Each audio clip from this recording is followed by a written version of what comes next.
내 감정을 쓰는 거예요. 그냥 막 써보는 거가 되게 중요합니다. 무시할수록 오히려 응축된 에너지를 내는 게 감정이라서 그것들을 계속 끊임없이 해소하는 과정. 우리는 머릿속에서만 돌아갈 때는 부정적인 방향으로 계속 돌던 생각들만 돌아요. 내 마음의 변호사가 되는 관점에서 쓰는 게 되게 중요해요. 판단하고 비난하기가 쉽거든요. 그냥 있는 그대로 그럴 수 있다라는 관점에서 써야지만 제대로 써지고 그게 진솔한 자기를 바라보는 과정이 됩니다.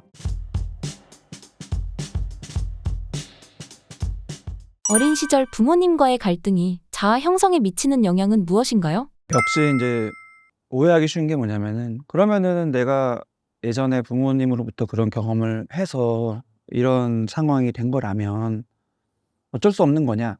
또는 그러면 그거는 철저하게 무시하고 새로운 나를 만들면 되지 않냐? 이런 식의 극과 극의 어떤 생각을 하게 되기가 쉬운 것 같아요. 근데 현실적으로 굉장히 필요한 부분이고 실질적인 도움이 되는 건 뭐냐면은 둘 다입니다. 내가 과거를 부정할 수 없고요. 많은 분들이 인제 우선은 외면을 해요. "나 옛날에 생각 안 할 거야. 나는 인제 새로운 내 성인이고 새로운 삶을 살기 때문에 내 주도적으로 살 거야."라고 인제 막 결심을 하면서 아예 생각을 안 하려고 하는 방향이 있다 치면은 그 방향에서 과연 영향을 안 미칠까?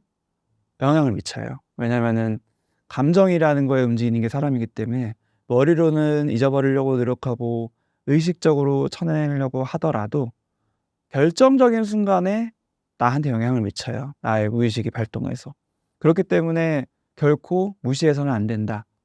그럼 어떻게 할 거냐? 그렇다고 해서 또 어떤 분은 그러면은 과거를 항상 생각하면서 과거에만 몰입해서 원망하면서 신세한탄하면서 현재를 집중 못하는 분들도 있어요. 그것도 역시 과거에 지나치게 얽매여 있는 거죠. 근데 이게 서로 다른 부분인 것 같지만 사실은 같은 거예요. 과거와 관련된 나의 감정을 제대로 처리하지 못한다라는 공통점이 있습니다. 아예 외면을 하면서 처리를 못하든가 아니면 아예 거기에 그냥 집착을 하는 식으로 몰입되어 있고 빠져 있든가. 근데 둘 다 긍정적이지 않고 지금 나의 삶에는 부정적 영향을 미칩니다. 감정을 그럼 어떻게 처리하는 거냐? 감정은 속담에 그런 게 있죠. "호랑이를 잡으려면 호랑이 굴에 들어가야 된다." 이것처럼 내가 힘든 감정의 경험이 인제 과거에 있다면 예를 들면 뭐 부모님한테 많이 혼내 가지고 위축된 마음이 있거나 부정적인 얘기를 너무 많이 들어 가지고 나 자신에 대해서 부정적인 틀이 생겼거나 뭐 그런 거라면은 그 과거에 대한 경험으로 내가 다시 돌아가긴 해야 돼요. 근데 그 과정이 너무 힘들죠. 돌아가면은 괴로우니까. 하지만 괴로움의 수위는 조절할 수 있어요. 너무 괴로우면 천천히 해도 되고 쪼끔 돌아가도 되고 살살 해도 되고. 하지만 그 방향성은 좀 유지하면서 '내가 예전에 이래서 힘들었어.'라는 거 역시 그대로 자기를 존중하는 거예요. 근데 많은 분들이 자기 편을 안 든 상태에서 과거로 돌아가기 때문에 문제가 되거든요. 과거로 돌아가 가지고 부모님한테 혼났을 때를 경험하면서 자기 편을 안 들어요. 그거는 내가 잘못한 게 맞아. 부모님 입장에서 진짜 그거는 너무 내가 키우기 힘들었던 애였을 것 같아. 그러니까 혼내는 게 맞아. 뭐 이런 식으로 자기 편을 못 듭니다. 그러면 과거의 자기도 자기거든요. 그래서 과거의 자기를 편 못 드는 상태에서 지금의 자기를 편들 수가 없어요. 그게 결국에는 같은 거라서. 그래서 진짜 변호사가 되는 거는 현재의 나도 편을 들어주지만 과거의 나도 편을 들어줘야 됩니다. 그러면은 어떻게 될까? 과거로 돌아가서 괴롭지만 그 순간에 나로 돌아가서 '아 그때 내가 그렇게 좀 어 힘들었고 했지만 그거는 내가 의도한 게 아니야. 난 굉장히 어렸고 그때는 세상을 보는 시야도 굉장히 적었고 내 행동으로 인해서 일어날 것들도 그릴 수 없는 상태였고 실제로 내 상태가 그랬고 그렇기 때문에 좀 실수했고 부족했어. 하지만 정말 억울하게도 그런 부분들을 존중받지 못하고 계속 이렇게 혼나기만 했어. 그래서 너무 외로웠고 괴로웠고 힘들었어. 그래서 부모님을 의지할 수도 없었고 내 마음이 항상 불안불안했어. 이런 식으로 좀 아프지만 제대로 나를 있는 그대로 바라보는 경험을 하게 되면은 뭐가 바뀌냐면은 얽매여 있던 감정이 인제 풀려요. 그래서 이렇게 위축됐던 감정과 관련된 '나는 되게 부족하다.'라는 이 틀이 점점점 옅어지는 거죠. 그래서 호랑이를 잡으려면 호랑이로 들어가듯이 좀 들어가야지 감정 해소가 제대로 되고 그래야지 이 틀이 옅어지면서 지금 나의 삶에 이 틀이 영향을 안 미치고 진짜 나, 타에 의해서 만들어진 나가 아니라 내가 주도된 나를 살 수가 있게 되는 식으로 이제 변화가 일어나거든요. 그래서 과거를 너무 부정해도 문제고 너무 얽매여도 문제고 과거와 관련된 감정을 과거로 돌아가서 나를 수용하는 관점에서 인정하는 관점에서 해소하는 거를 하는 게 역시 내 편이 되어주는 과정이다. 이렇게 좀 설명을 드리고요. 상담을 오랫동안 이제 하다 보면은 그런 변화들을 다들 경험하게 되는 것 같아요. 자기 연민이라고 하거든요. '그때 왜 그랬지?' 막 이런 식으로 '왜 그런 행동들을 해서 그랬을까?' 이런 식으로 후회하고 자책하던 모습이 아니라 '아 그때 되게 내가 안쓰럽다. 나름대로는 그때 열심히 하려고 한 건데 여러 가지 여건이나 상황들이 그렇게 되지가 않아서 내가 그랬던 거다.'라는 식으로 자기를 좀 연민의 마음으로 바라보게 되거든요. 그러면은 그 순간 그 과정 자체가 부정적인 감정으로 똘똘 뭉쳐 있던 자기의 틀이 점점 힘을 잃게 되는 과정이 돼요. 그다음에 비로소 묵직한 자기가 힘을 낼 수 있는 그 상태가 되는 거죠. 이런 식으로 좀 설명을 드리다 보면은 막 복잡한 생각이 듭니다. 되게 '인간이라는 게 단순했으면 좋겠는데 너무 복잡하다.' 그래서 접근조차 하기 싫은 마음이 인제 들 수가 있어요. 하지만 그런 개념을 가지는 거 자체가 시작이고요. 너무 중요합니다. 심리라는 게 일상생활과 동떨어진 뜬구름 잡는 얘기가 절대로 아니고 이 과정을 겪고 나한테 관심을 기울이다 보면 나를 소중히 여기는 진짜 에너지가 찾아오고 그때 자기가 주도된 삶을 살 수 있다라는 얘기를 확신해 가지고 다시 한번 말씀을 드리고 싶습니다. 자신을 제대로 알고 자기주도적인 삶을 살기 위해 실생활에서 적용해 볼 수 있는 방법은 무엇인가요? 제가 제일 인제 권유드리는 거는 감정일기라는 건데 내 감정을 쓰는 거예요. 근데 이게 말이 좀 거창해서 일기라는 거 하면은 막 매일 써야 될 것 같고 뭔가 잘 써야 될 것 같고 누가 볼지도 모르니까 뭐 정돈돼야 될 것 같고 뭐 이런 식의 느낌이 들지만 그런 게 전혀 아니고 그냥 막 써 보는 거가 되게 중요합니다. 내 마음을. 내 마음을 쓰다 보면은 거기에 생각도 담기고 감정도 담기는데 감정에 포커스를 좀 맞춰서 써 보는 거죠. 형식이 없어요. 그냥 써 보는 거예요, 떠오르는 거. 그리고 아무 때나 써도 되고. 우리가 생각보다 하루에 무수히 많은 감정들을 매 시간별로 경험을 합니다. 하루에 수만 번의 호흡을 사람이 하듯이 수만 번의 감정을 느낄 수가 있는 건데 우리는 감정을 인식하지 않고 살게 되기가 되게 쉬워요.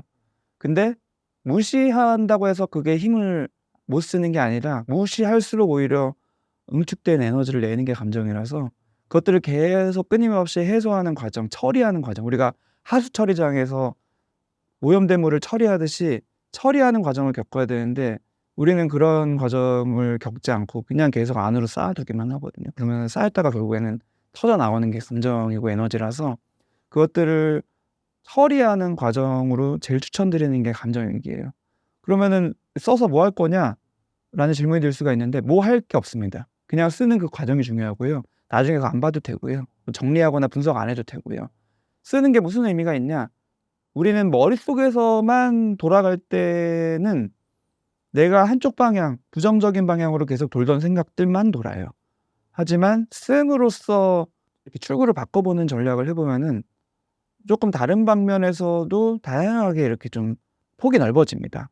마치 실타래를 에서 실을 계속 뽑아내듯이 나의 생각들이나 감정들을 머리를 거쳐서 머리로 계속 돌리는 게 아니라 머리를 거쳐서 손으로 뽑아내는 거를 하다 보면은 이제 올라와요. 그래서 내가 놓쳤던 좀 지나갔던 것들까지도 인제 다시 끄집어낼 수가 있고 그런 식으로 이제 정리를 하는 게 결국에는 하수 처리하듯이 나의 감정들을 해소하는 굉장히 효과적인 방법이고요. 실제로 트라우마라고 하는 굉장히 감정적으로 괴로움을 겪었던 분들을 치료하는 방법 중에서 역시 감정일기가 굉장히 효과적이고 그래서 감정일기를 제일 우선적으로 추천을 드리는데 이것도 역시 아까 말씀드린 내 마음의 변호사가 되는 관점에서 쓰는 게 되게 중요해요. 나를 자칫하면은 판단하고 비난하기가 쉽거든요. 왜냐하면 내 감정이 있는 그대로 써 봤더니 역시나 별로고 마음에 안 들고 부정적인 것만 가득 차 있고 내가 원하는 긍정적인 사람하고는 거리가 멀 수 있거든요. 하지만 그거 역시도 그냥 있는 그대로 '그럴 만하다. 그럴 수 있다.'라는 관점에서 써야지만 제대로 써지고 그게 진솔한 자기를 바라보는 과정이 됩니다.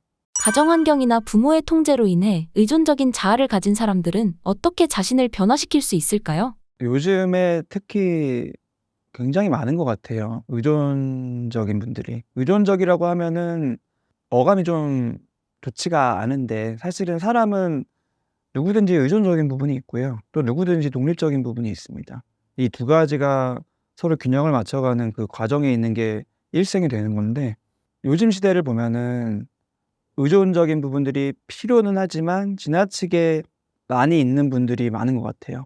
그 반대 측면에는 독립적인 부분이 있는 건데 요즘에 되게 독립적이던데 자기 주장도 잘하고 부모님 별로 신경 안 쓰는 것 같고 윗사람을 신경 안 쓰는 것 같고 그렇던데라는 생각을 이제 할 수가 있는데 사실은 이제 그렇게 지나치게 독립성을 추구해 보이는 느낌이 든다면은 그거는 사실 이면에 의존적인 부분이 또 있는 거예요.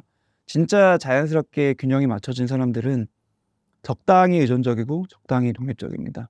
근데 지나치게 한쪽 방향을 추구하는 분들일수록 따져보면 반대쪽에 대한 결핍이 있는 분들이 많아요. 그래서 의존적이다라는 게 너무 부모님 말씀을 잘 듣고 부모님 말씀만 따라서 그런 어떤 자기한테 뭔가 주어지는 게 없이는 스스로 나아가지 못하는 것도 의존적이지만 반대로 내가 어려서부터 부모를 의지할 수 없었고 세상에 의지할 사람이 없고 믿을 만한 사람이 없고 이런 느낌을 가졌던 분들이 역시나 의존성이 강화돼요. 겉으로는 '내가 어차피 이 세상에 의지할 사람 없으니까 이 세상 나 혼자야.' 이런 식으로 굉장히 독립적인 걸 추구하는 것처럼 보이지만 결정적인 순간에 의존적인 부분들이 많이 드러나요. 그래서 예를 들어서 부모님과 관계가 좋지 않고 그래서 20 살이 되자마자 집을 떠나서 독립적인 삶을 살던 분이 진짜 독립적인 삶이라면 자기가 원하는 방향으로 쭉쭉쭉쭉 나아가야 하지만 결정적인 순간에 진로 결정의 순간이나 결혼을 한다 치면은 결혼의 순간이나 이럴 때 자기도 모르게 무의식적으로 부모님이 의 영향을 받았던 통제라면 통제, 가치관의 전수라면 그런 것들이 떠올라요. 그래서 그런 것들의 영향을 받은 선택을 하기도 하고요. 또 부모에게 되게 아이러니하게도 미워하고 원망하면서도 부모의 인정을 받으려고 또 노력을 하게 되기도 합니다. 그래서 '내가 이렇게 이렇게 하면 부모님이 나를 예전에는 인정 안 해 줬지만 인정해 줄 거야.'라는 식으로 은연중에 자꾸 어필을 하는 식으로 '나 이렇게 잘 나간다. 이제는 나를 좀 인정해 줘라.' 이런 식을 대놓고 인제 하지는 않고 은연중에 또 자꾸 신경을 쓰고 있습니다. 이런 식의 행동은 결국에는 이제 분산되는 거고 나의 에너지를 집중하지 못하는 거거든요. 그래서 뭐 '의존적인 게 잘못된 거다. 독립적인 게 좋은 거다.' 이런 게 아니라 '누구든지 양면이 있다. 나는 어느 쪽으로 치우쳐져 있을까.'를 좀 살펴보는 거 역시도 내 마음을 관심 가지고 살펴보다 보면은 이제 점점 이해가 되는 부분들이 있어요. 그래서 그거 역시도 '나는 왜 이렇게 이럴까.'로 바라보는 게 아니라 '아 나는 좀 이런 편이구나. 그 이유는 이래서 그렇구나. 그때 좀 이런 부분들이 어렵고 힘들었구나.'라고 있는 그대로 받아들이는 방향성으로 하다 보면은 점점 인제 그렇게 쏠린 부분들이 에너지를 잃게 되고요. 행동적으로도 좀 노력을 할 부분들이 하나가 있죠. 내가 지나치게 의존적이라고 했을 경우에는 나 혼자 뭔가를 선택하는 게 되게 어려운 경우들이 있거든요. 그 순간에 남의 판단이나 도움이나 조언이나 이런 거를 나도 모르게 지나치게 인제 찾게 되기가 쉬워요. 요즘에 좀 많더라고요. 어떤 커뮤니티 글 같은 거 보면은 "지금 내가 이 상황인데 이렇게 하는 게 맞나요?" 뭐 이런 객관성을 자꾸 따져 보려고 하는 거. 근데 인생이라는 게 다 주관적이고 사람마다 상황이 다른데 내가 뭔가를 결정하려고 하면 너무 불안한 거예요. 그 순간에 어떤 결정을 해야 되냐면은 불안함을 인정하고 하지만 그 상태 그대로 내가 결정하는 연습을 좀 해 봐야 됩니다.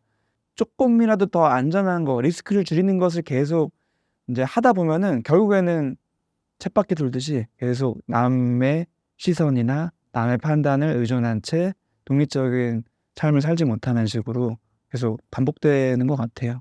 중요한 순간에 결정을 회피하고 타인에게 의존하게 되는 이유는 무엇인가요? 자기를 존중하는 마음, 수용하는 마음을 제가 계속 강조드렸는데 그게 결국에는 있는 그대로의 자신을 그냥 받아주는, 존중하는, 그게 바로 자아 존중감이죠. 근데 남들의 시선을 신경 쓰게 되고 남들을 의지하게 되고 남들의 판단을 자꾸 의지하게 되는 그 이유가 결국에는 자기 자신을 있는 그대로 존중하지 않아서, 나는 뭔가 부족하고 이렇게 부족한 사람이 뭔가 판단하면은 그건 리스크가 너무 커라는 생각이 기저에 깔린 거라서 결국에는 이어지는 거고요. 그 부분을 해결하기 위해서도 부족한 나를 안 부족하게끔 외부의 것을 끌어다가 자꾸 이제 채우는 방식이 아니라 자기를 있는 그대로 수용하고 받아들이는 방식으로 안에서 채워지는 거를 계속 경험해 가는 게 자존감을 회복하는 굉장히 중요한 방법인 것 같아요. 신사임당 시청자분들을 위한 한마디 부탁드립니다. 지금까지 제가 말씀드린 게 어떻게 보면은 좀 뜬구름 잡는 것 같은 느낌이 들 수도 있지만 쪼끔이라도 내 마음에 와닿는 부분들이 있다면은 한번 믿고 그런 흐름으로 자기 자신을 존중하고 편히 대해 주는 연습을 해 보셨으면 좋겠고요. 그렇게 됐었을 때 '진짜 내 삶이 변화된다.'라는 느낌을 꼭 경험해 보셨으면 좋겠습니다.